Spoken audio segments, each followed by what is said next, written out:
Hello ඉතින් කොහොමද හැමෝටම යුනිවර්සිටි එකෙන් අපි කල්චරල් ට්‍රිප් එකක් ගියා. මම ජේජු නැෂනල් යුනිවර්සිටි එකේ තමයි ඉගෙන ගන්නේ. කල්චරල් ට්‍රිප් එක ඇත්තටම ගොඩක් හොඳයි. කල්චරල් ට්‍රිප් එකට කොරියන් ස්ටුඩන්ට්ස්ලා වගේම මම ශ්‍රී ලංකාවනේ. ශ්‍රී ලංකාව, මියන්මාරේ, ඉන්දියාව, පාකිස්තාන්, බංග්ලාදේශ්, එතකොට තායිලන්ඩ්, වියට්නාම්,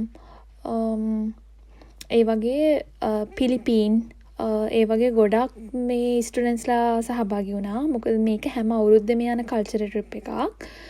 ඇත්තටම මේක හරිම විනෝදයි. මේ පාර එකන් ගියේ කියන්නේ කොරියාවේ කලින් කොහොමද කල්චර් එක තිබ්බේ, එයාලගේ ගෙවල් කොහොමද, මේ ඒ පහසුකම් කොහොමද, එයාලා කොහොමද ඒ ගෙවල් වල ජීවත් වුණේ. ඉස්සරහට මේ වීඩියෝ එකේ තියෙනවා එයාලා ගෙවල් කොහොමද කියලා. ඒ ගෙවල් ඇත්තටම මැටි වලින් හදපු පොඩි ගෙවල්. ඇත්තටම මේ හරිම විනෝදයි. එතකොට තව ඒගොල්ලෝ කන කෑම වර්ග, ඒ කෑම එකක් හදන විදිහ කොහොමද කියලා පෙන්නලා ඒ කෑම එක කන්න දුන්නා.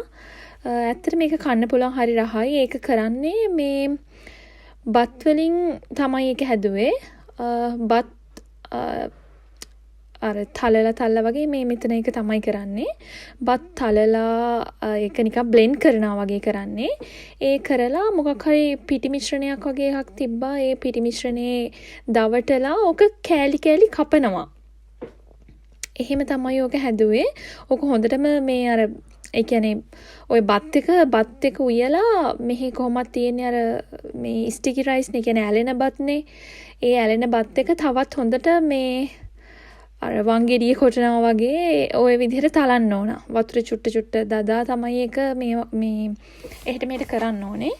ඊට පස්සේ ওই කට්ටිය දැන් ඒ අර මිශ්‍රණේ පිටි මිශ්‍රණයක් වගේ එකක් එක ඒකේ දවටලා ඊට පස්සේ ඕක හොඳට දවටලා ඉවර වෙලා අර තෙත ගතිය වගේ නැතුව වෙනකන් ඕක දවටලා ඊට පස්සේ ඒකට මේ ඒක පොඩි පොඩි කෑලි වලට කපන්න ඕනේ. ඊට පස්සේ කට්ටියම ඉතින් කාලා බැලුවා කොහොමද ඒකේ රස කියලා. ඒක රසයි. එහෙම විශේෂ කියන්න රසකුත් නැහැ. එහෙම රස නැත්තෙත් නැහැ. ඒක රසයි. ওই විදිහට තමයි කල්චර් ට්‍රිප් එකේ පළවෙනි කොටස උනේ. ඊට පස්සේ ගියා ඇක්වේරියම් එකකට. ඇක්වේරියම් එකේ කොටස මම ඊට පස්සේ දාන්නම් part 2 විදිහට.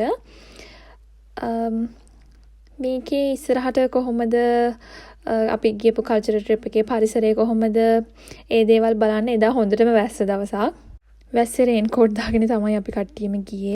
වැස්ස කියලා එහෙම ප්‍රශ්නයක් නැහැ. හැමෝම හරි කැමැත්තෙන් ආසාවෙන් තමයි කල්චරල් ට්‍රිප් එක ගියේ. ඇත්තටම ඉතින් අපි සාමාන්‍යයෙන් ආශ්‍රය කරනට වැඩිය යාළුවෝ කොටසක් හම්බුණා එක එක රටවල. ඇත්තටම හොඳයි එහෙම ඇනුවල් ට්‍රිප් එකට ජොයින් වෙලා මේ පාර ගියප එක. කලින් පාර ගියප එක මට යන්න බැරි වුණා. ඒ වුණාට මේ පාර මං කොහොමත් යනවා කියලා හිතාගෙන ජොයින් වුණා.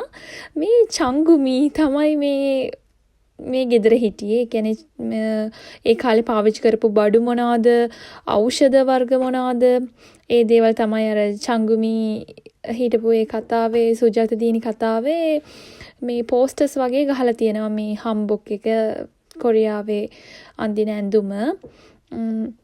එතකොට මෙතන මේ තියෙන ඖෂධ වර්ග ඒවත් තියෙනවා. ওই දේවල් තමයි ඉතින් අර කල්චරල් ට්‍රිප් එක විදිහට අර එයාලගේ කල්චර් එක කොහොමද තිබ්බේ කියලා තමයි මේ පෙන්වන්න එක්කන් ගියේ. ඇත්තටම ගොඩක් හොඳයි. තව ඉස්සරහට තව වීඩියෝ එක තව දිගට තියෙනවා. ඒ ටික ඔයාලා එහෙනම් බලාගෙන යන්න. මේකේ part 2 මම ඊට පස්සේ දාන්නම්. ඇක්වේරියම් එකට ගිහිල්ලා එතන මොනවද උනේ කියලා. එහෙනම් ගිහින් යන්නම්. බයි හැමෝටම.